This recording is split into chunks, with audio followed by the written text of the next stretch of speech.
0, where he can look at me and be relaxed. With relaxation we can see by the looseness in his neck and top line and the straightness in his lateral bend when he looks towards me. Also his eyes looking at us and the head lowers. So I'm just going to help him find that by asking him to flex laterally with the rein. I want him to make connection with my hand. There.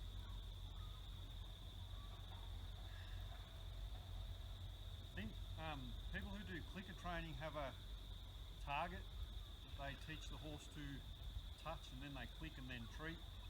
Obviously the horse learns every time it touches the target it ends up with a feed. In between that's a click, so the horse gets a conditioned response. It gets the same brain satisfaction from a click as it does from the treat in the end, and it's learned to touch the target.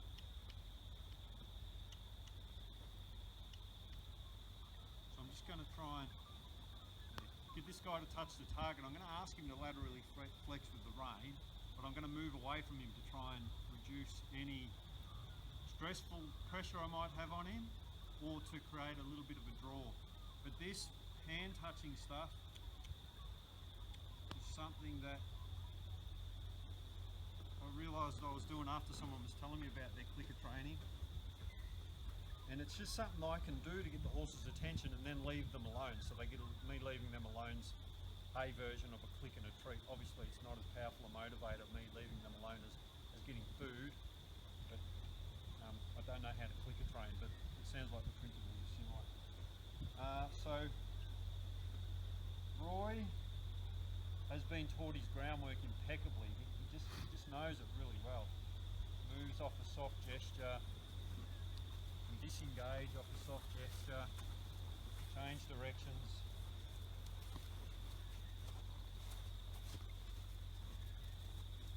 See there, he got a bit flustered, and lucky I have my helmet on.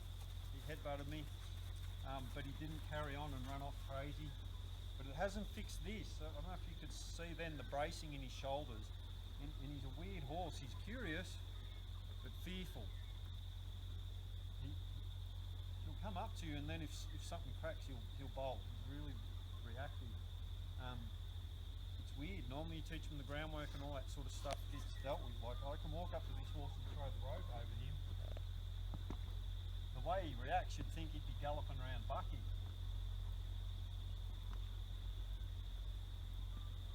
He's kind of dissociating here, so I'll just keep going until he flick his eye to me like a millimetre. So now I'm going to finish on the mental connection. If you've been to one of my clinics, you'll hear me talk about when I do a lateral flexion, it's my promise to the horse that I'm going to lead it back to peace and safety.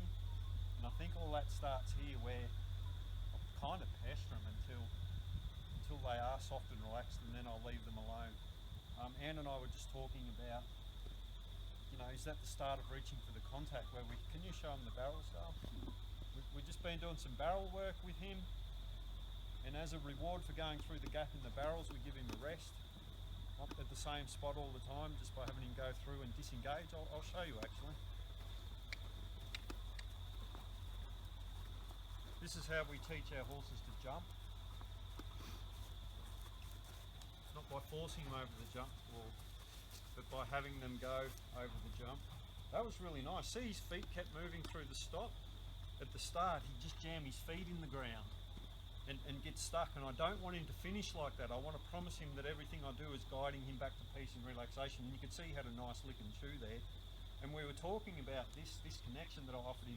So if you can imagine, he had stiff shoulders, and I was trying to get him connected to me through the work we've always done by once he touches my hand, I leave him alone, and he couldn't do it, which is similar to now.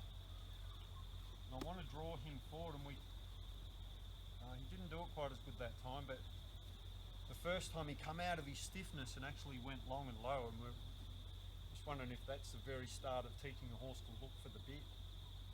I mean, it doesn't have a bit, but if you can do that movement and relax into it without any bit, well, we know that when we do start using a bit and riding him, that he does know he has been conditioned to do that response, and he's going to be able to find it. That's probably a little deceptive, what it is that if he can't go long and low with no bit and no rider on his back, he's probably got bugger all chance of doing it with the stress of being ridden. So it's all about teaching them these things in low pressure circumstances and then building from there. So, and you know, the first two steps of the training scale are rhythm and relaxation. For me, it's kind of relaxation, then rhythm, but who am I to rewrite the training scale? Let's keep it the way it is. You will find relaxation through rhythm. Once that cadence comes, they'll be relaxed, but I think the cadence comes because they have relaxed. Anyway, mid point. There. That's the connection I want with my horse all the time. I present a energy to him and he moved into it. He looked, it's like, oh yeah, okay. That was good. Roy can't do that a lot.